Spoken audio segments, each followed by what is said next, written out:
so when I bought my first car, my dad thought I'd gone crazy Yeah, because I went home and said, I'm after buying a car. He goes, what is it? And I said, oh, Toyota Corolla. And he's like, okay. And then he says, what year is it? I go, 1986. And then he goes, all right, does it have an NCT, which is the Irish version of an MOT? And I was like, yeah. no, but it'll pass. How much do you pay for that? He thinking I paid like £400 for it or £500 for it. A 1986 Toyota Corolla. And I said, 5,500. He just went, you effing idiot. And then he literally didn't speak to me for 2 weeks.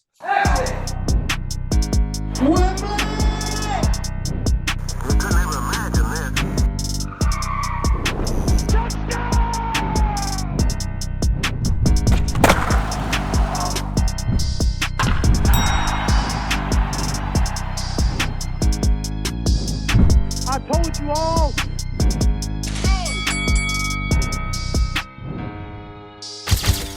It was all a dream. Welcome to It's All a Dream with me, Nathersonn. Today I'm joined by Buttsy. Buttsy, if you want to introduce yourself, let the people know who you are and what it is you do. Hey everyone, my name is Buttsy Butler, a drift driver. I've been sponsored. I was sponsored by Monster for 10 years. I worked for Fast and Furious Live, and yeah, I love to travel, party, and enjoy life. That's amazing. So, you've been drifting for how long now? Around 20 years now. I'm 39. Well, yeah, even more, 21 years. I 21 started years. yeah, I started when I was 18. So I never grew up with cars. It wasn't my ambition. I was always into science and physics and how Okay. stuff works. So when I was 17, we went to a car meetup, a car cruise, when we were Yeah. little, like hanging out with spy racers. And I saw a car spinning around in a donut, and I was like, how is that possible? So I went online and I studied how an engine worked, how a gearbox worked, how a differential worked. And I learned the physics of a car. When I turned 18, I went to the bank. I took out a loan of £6,000. Never told my parents, just went and took out a loan and then bought a drifting car, Toyota AE86 Toyota Corolla. Now they're worth about, I just saw one for sale on Facebook about 20 minutes ago for like £40,000. It's ridiculous how much Japs is now. But yeah, so I bought that car, then got insured on it, started illegally street drifting when I was 18, 19, 20. Then when I was 20, RTE, which is like the Irish version of BBC, they did a Yeah. documentary on me where I organized an illegal cruise. I started organizing cruises on internet car forums. So I used to organize events, and 1,000 cars would show up. They were wild back in the day. Like this is 21 years ago. No, yeah, but 20 years ago now. But from that, then we started, me and my friend then set up the first drifting championship in Europe called the Pro Drift Series. So we set that up 20 years ago. We did some events in New Ireland, which were huge. And then we got invited to do drift demonstrations all over Europe. So we toured Europe doing drift shows and putting on drift events. And then when I was 24, I met the marketing manager at Monster Energy at Sandipod Raceway. They were just after launching in Europe and they were looking at things to sponsor and stuff to do. So then I pitched him the idea of sponsoring me as a driver and then two other people so I could have a drifting team, two other Yeah. guys, friends of mine. So he went back to America. He said, okay, we want to sponsor drifting in Europe. America were like, no, that's not our, we don't, it's not in our, yeah, how do I say it? Yeah, well, it's not in our, it's not what we do anyway. They said that it's not in what we sponsor. So Yeah, he it's had to just go not in back that to them. sort of field. It's not in their scope, I should say. Yeah, it's not in their Yeah. scope. And then, so he went back to him. He said, well, we don't have NASCAR over here. We don't have Supercross. We don't have trophy trucks, Baja trucks. So finally, after 8 months of the deliberations and stuff, they finally agreed. So then I was the first drift driver to sign a contract with Monster. And that's like 14 years ago now. And That's then look how incredible. drifting went for Monster after that, like with Ken Block and Vaughn Gittin and stuff like that. You know, it's crazy to think that he had to argue with America, Monster America. Yeah. Because America, they were just focused on America. They never like thought of the rest of the world as like any bit of market, you know, they were just focused on Yeah. America. So now it's good. And then, of course, they signed many other drift drivers after that. But I was one of the first one. Yeah, I was the first drift driver to sign with Monster. That was cool. I was 24. I got to leave Ireland and got to move to London, and I was touring all around. I used to do London in the summer and then LA every winter. So I did Oh, that for like 6, 7 years. That was cool. So I never got a bad winter. So I did that, and that was fun. And then after that, then a friend of mine messaged me and said he used to work for Top Gear Live. They did a live tour for Top Gear, and he used to do some stuff for Top Gear for the TV show as well. But he messaged me and said, we're looking for drivers for this new Fast and Furious live tour. So I said, oh, I'd be interested. So I had to go and audition for that. So I auditioned for that, and out of the 2,000 applicants, they picked 9 drivers, and yeah, I got it. So yeah, that was cool. That was supposed to be a 5-year world tour, but it only lasted a year. We had 3 months of rehearsals, and then we had like 7 months of touring. No, 10 months, I should say. But it was still cool to play like the O2 Arena in London. We played Mercedes-Benz Arena in Berlin, and you're backstage in the green rooms, and you're like, holy hell, I can't believe who else is. You see the people on the wall who's performed it. Man, this is wild, That was cool. But the concept of that show, no one understood a live tour, a theatrical show with Fast and Furious. Everyone just saw the billboards around the city thinking, oh, is this another Fast and Furious? Because I think there's like 27 of them now or something. Yeah. There's so many of them. That must have been pretty crazy. Like you said about like the O2 there, that you just go from like drifting cars into the O2 Arena. Like you would never have thought that would have been a thing. So I never. But one of my proudest moments was so when I bought my first car, my dad thought I'd gone crazy. Because I went home and said, I'm after buying a car. He goes, what is it? And I said, oh, Toyota Corolla. And he's like, okay. And then he says, what year is it? I go, 1986. And then he goes, all right, does it have an NCT, which is the Irish version of an MOT? And I was like, no, but it'll pass. How much did you pay for that? He thinking I paid like £400 for it or £500 for it in 1986 Toyota Corolla. And I was 5,500. He just went, you effing idiot. And then he literally didn't speak to me for 2 weeks. Just like, because I was really good in school. He actually wanted me to be a forensic scientist. That's what he actually wanted. So I was good at solving puzzles, and I used to be in scouts solving all these initiative bases, they were called. But he wanted me to be a forensic scientist. But of course, me in school never worked. I learned quick, and then I just got bored and got in trouble. So I left school. I never did my leaving certificate, or never went to college. But so I bought that car anyway, then got insured, and then like I got sponsored by Monster at 24. And then he came to one of my events, and he came in, it was in Santa Pod actually, Gymkhana, great event at Santa Pod.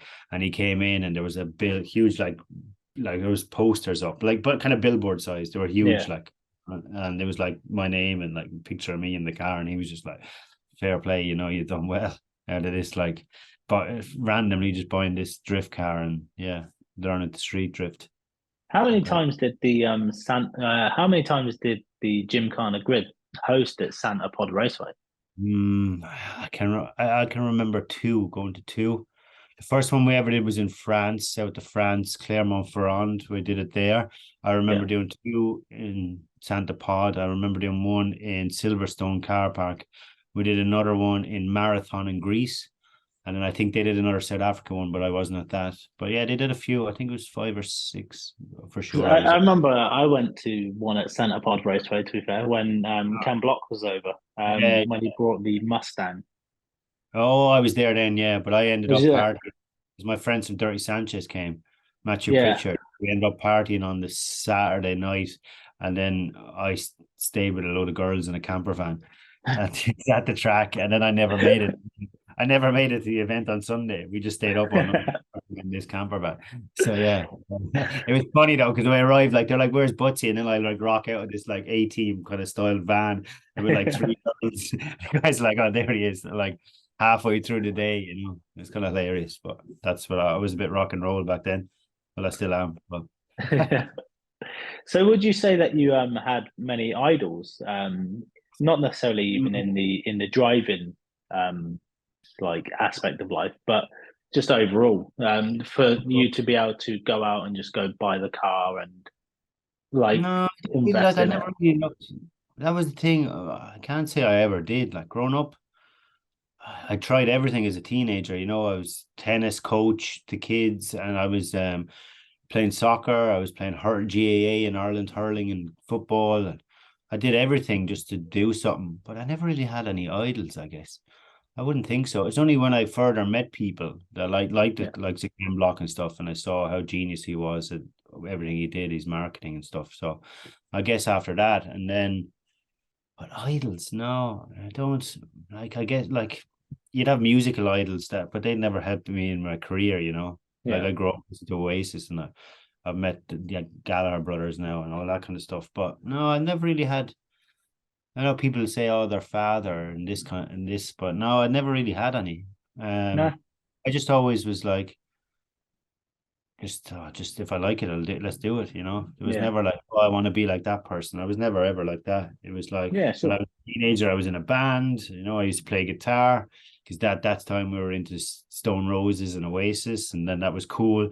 And then we got into cars. I guess then what we started watching was the D1 Japanese Grand Prix, the D1 Okay. drift. And that's kind of, we used to watch them and I guess idolize them at the start of our drifting career. And then Ken exploded, and then to actually know him personally was pretty cool. And then, then you look to like have any athlete then, because you're a sponsored athlete, you look up at like the Valentino Rossi's and stuff like that. But growing up, no, I never really had any idols. No, barely had a TV. That's fair. That's fair. That's So how would you much- say, yeah. just touching on what you said when you mentioned about it wasn't necessarily your dream to go into like drifting and stuff like that, but you discovered it at like 17. Would you say then after you like started to learn the physics of it and you found that passion for wanting to learn how it worked, it slowly kind of became a passion that not necessarily a dream, but more of a passion for you to want to be able to drive as a career? 100%. Yeah. I kind of never planned it. I never really plan anything I ever do, really. Everything just kind of happens for a reason.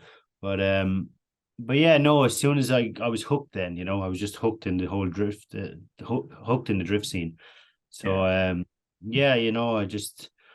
I'd want to know everything about it. I want to watch every video about it. I kind of got obsessed. The same with anything, I get obsessed with along playing guitar. I play guitar for a bit. I do this for a bit. I do this for a bit. I never actually, buying my drift car, ever thought I could make a career out of it.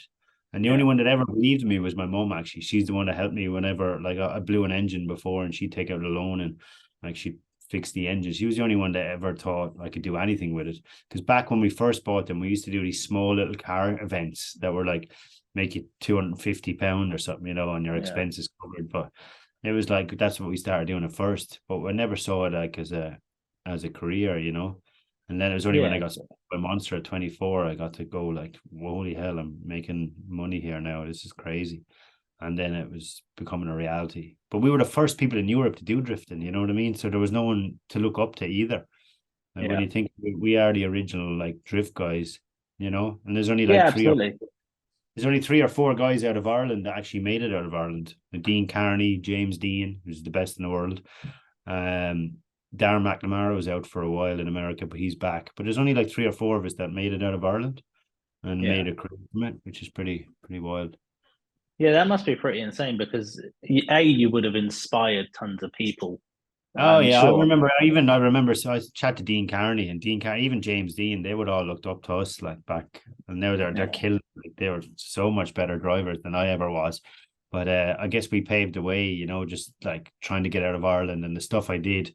For sure, I would have had young guys into drifting that would have followed me and been like, "Oh man, that was the coolest thing." Because I remember Dean Carney. He's in America now. He's driving a Dodge Viper. He's got a super big team over there. He's doing a YouTube channel.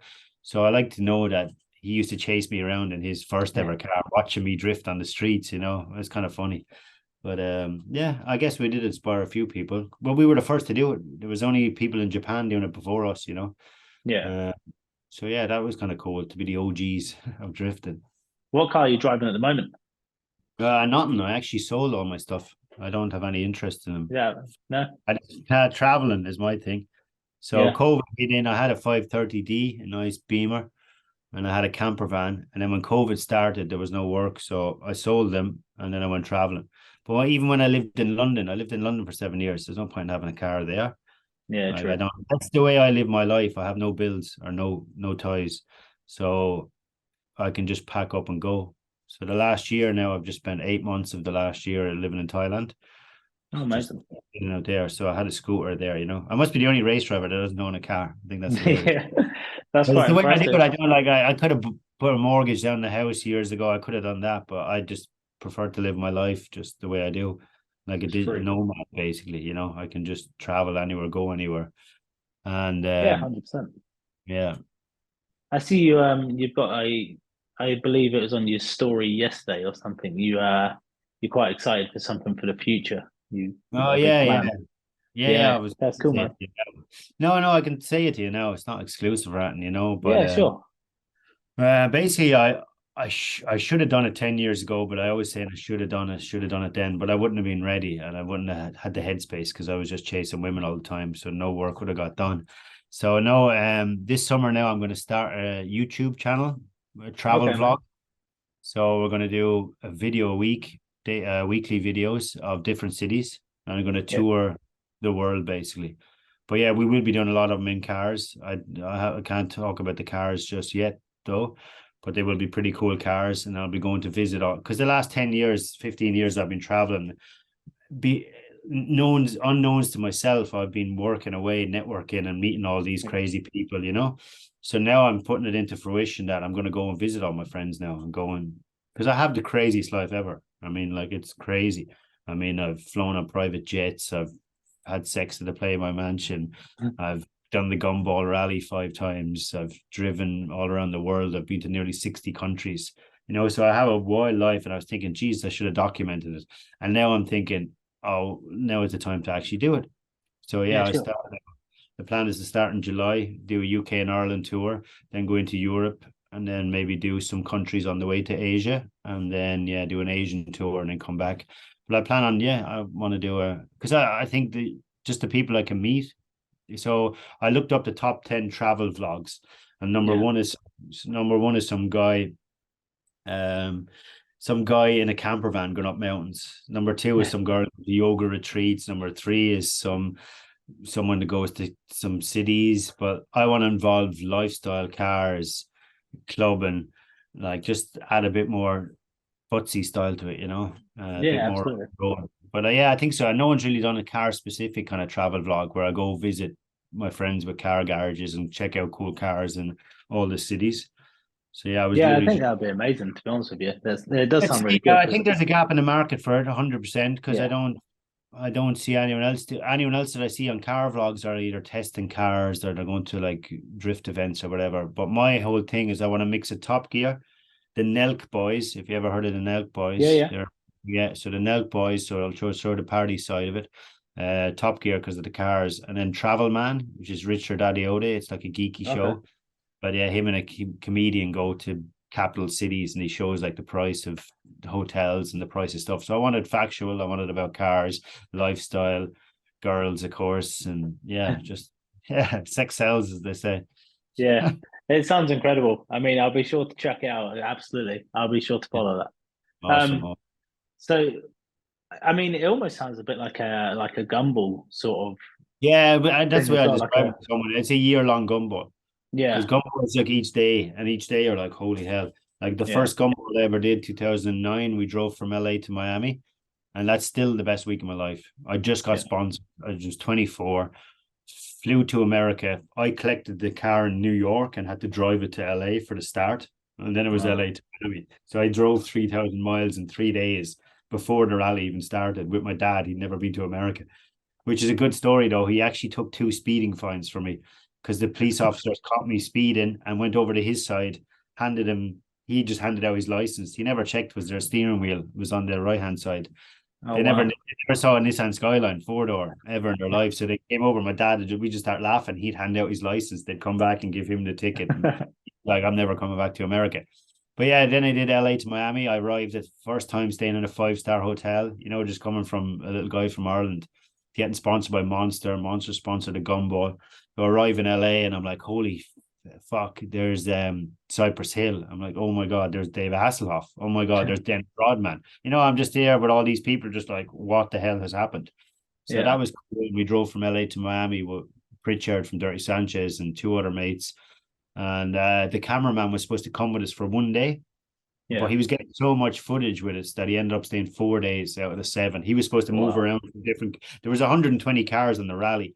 and they had a team, maybe of 5 or 6 cameramen, and they were supposed to move each day, but he was just getting so much footage with us. So that's what I want to do on this vlog, is to just like tour, but have time to edit in between. You know, it's not every day. Sure. It's every week. So the plan would be to shoot Thursday, Friday, Saturday, Sunday, get it edited Monday, Tuesday, either put it out Wednesday or Thursday, and then boom, we're in a new city. I was literally sounds good. there yesterday, and it's going to be hectic, but I love traveling, so yeah, I'm going to enjoy it. No, it sounds good. Well, if you're in the UK, be sure to drop me a message. We'll have to catch up, Yeah, do some photos and bit of video or something for you as well. Sounds good. And then just there's 2 more questions really. One is you've achieved obviously great success with what you've done, especially starting out from where you did, just from seeing a guy do a bit of drifting to what you do now, you know, with all the arena shows and just your lifestyle. How would you say you've achieved the success that you have, like connecting with Monster and getting that deal over the line? Of course, it's believing in yourself and just like having positive mental attitude, you know, and never feel down. I believe life is just like a graph, you know, when you're down, it always goes back up. When you're up, it always comes back down. So always just know that if shit's going wrong, like I most people, and same with me, mostly we just post good photos on Instagram, but they don't see all the hardship and stuff we have to go through. I know I see Dean Carney in America, and he posts nice stuff, but I know he's been working on the car for hours and getting his hands dirty. Same with us. We used to drive our trucks around for hours to events, you know what I mean? Get punctures, be stuck on the side of the road, be tired. And like, there's a lot of hardship that goes in behind the scenes. And then I guess just a bit of karma as well. Just don't screw people over. And it always comes back to help you, you know? Yeah. Like every step I've had in my career, it's always kind of gone up the way, you know, which is kind of nice, just because I don't do bad to other people, you know. And I think that's a good way to be. If you screw someone over, you're going to get screwed over yourself sometime. So if you're genuine and nice to people, then yeah, it can help you succeed. Perfect. And just on the back of that one, any advice to anybody watching that kind of wanted to follow in your footsteps? I mean, would you say that the driving industry is a bit more open and more of a career path now? For me, for sure, I was very lucky to be in the right place at the right time, because we were the first people to do it. You know, it was brand new. So now there's many drivers that drift. So I see a lot of people work just to drift. I was lucky enough that I can drift for my work, you know. But I just say, if you love your work, you'll never work a day in your life. So no matter what you try and do, just try and find something that you actually like doing, you know, that you love. Sure. I know it's very hard to say that it can happen, but if you don't try, you'll never even know, you know. Yeah, like definitely. That's me and my YouTube now. I should have done it like 10 years ago when I was going to the Play-by Mansion, when I was doing the gumballs and stuff. I still do car events and car rallies and stuff, but like the stuff I went through, that would have been viral gold. But now I'll look back, and if I don't, in 3 years' time, I'll look back and say, oh, I should have started it then, you know? Yeah. That's why I'm actually just going to do it. I'm just going to, the main thing is just do it, just try it, you know? And then I've had so many failures. I've had so many things that I've tried, all different things. So just keep trying and just enjoy life. That's it. I believe in one life. I'm atheist. I believe create your own heaven on earth. Don't be a dick, and just have fun. Yeah, perfect. So last one, I know you obviously mentioned about your proudest moment in your career being when your dad see you on the billboard at Santa Pod. Would you say you have any more moments where it's kind of been like I'm sure you've had tons, but like, would you say there's ever been a moment where you've been like, am I dreaming? Is this actually real? Like, is this actually happening? Loads, Gumball for sure. That Gumball 2009, as I said, arriving at the hotel, the 5-star hotel, and I'd probably stay in a travel lodge before, you know. Yeah, it's kind of mad to get sponsored. Then I'm like, holy hell. And then it's the people I met through Gumball, which is like, oh my god, I'm with all these crazy people. Like, I'm like, well, it's wild. Then when we played the O2 Arena for Fast and Furious, that was just insane. You know, it was five. Well, that was what, about 5 years ago now? Yeah, about 5 years ago. But it was 5 shows over a weekend. 5 shows, 50,000 people, 10,000 each time. Vin Diesel flew over. It was just crazy to be performing at the O2 Arena. and then to do a full UK tour. So we did Manchester Arena, Glasgow Hydro, we did what is the Odyssey Arena in Belfast. Like, it was crazy. And all my musician mates that I hang out with in London, I was living with them at the time. They were like, "You mother effer." They were like, "You were playing the O2 before us," you know. It was crazy just for car driving, which was like mad. And then the audition, when I got the phone call to audition. So my real name is Derek Butler, and the show organizer or the event coordinator, he phoned me and he said, "Oh, we've got good news and bad news." And I was like, "Okay." The bad news is we don't want Buttsy Butler for the Fast and Furious live tour. And I was like, "Okay." The good news is we want Derek, because because Buttsy was the monster party boy, you know. Yeah. But then, I think it was the first weekend that we booked into the training camp. I had girls around and I woke one of the bosses up, bringing her back, sneaking her into the place, you know. And I just got a text, "Get rid of that girl now." And they were like, "Oh, shit, was this the right move?" But yeah, that was kind of funny. They warned me, "Hey, no girl," because this was supposed to be a secret project. We were all staying in like these chalets. And of course, they put me with the main team leader, the main driver. Poor Chris Burns. But yeah, he was a legend. Yeah, he's a legend. But yeah, they put me in with his chalet. And then, of course, the first weekend came. I was on Tinder finding some girls, met a girl, brought her back to one of the other chalets. We were having drinks there, and then said, "Come back to our chalet." And then, yeah, it was a bit noisy. So I woke him up. So yeah, we got in a bit of trouble. That's not my proudest moment, by the way. You're a man with a crazy set of stories. What's the craziest thing that you've like, craziest story you've got for me? Craziest story. Well, I don't know if we could talk about my 20s when I used to take ecstasy and stuff, but we can if you want to. I'm open about everything. I don't care. But no, I was the biggest Oasis fan growing up.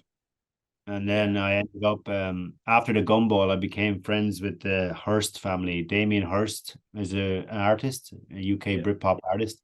So I met his ex-partner on the Gumball rally, and we just became close friends.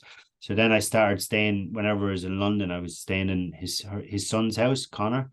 And we get invited to everything because Damien just did like Drake's new album. Well, the album cover with the pregnant emojis. Oh, yeah. He did that. He did the Red Hot Chili Peppers new album cover. He's done Rihanna's Vogue cover. You know, he's so in that he used to do music videos for Blur and Oasis. But so we always get invited to like, should we go to the Chili Peppers tonight? And my friend would just text the Chili Peppers and we'd go. But we got invited to a party in Gloucestershire in the west of England. Yeah. So we were like, "Should we go?" Because we had tickets for Stone Roses at Wembley on Saturday, and that was my band growing up. So I wasn't missing that. So we were bored on the Friday, and we said, "Come on, let's go." We hopped in my camper van, 4 of us, and we drove down to Gloucester because Connor's dad has a house down there anyway. So we arrived down there anyway, and a huge estate. I mean, this thing is just like a mansion. It was like, and I was thinking, "Oh, this is going to be poxy, you know, it's going to be just a load of posh people drinking wine or whatever."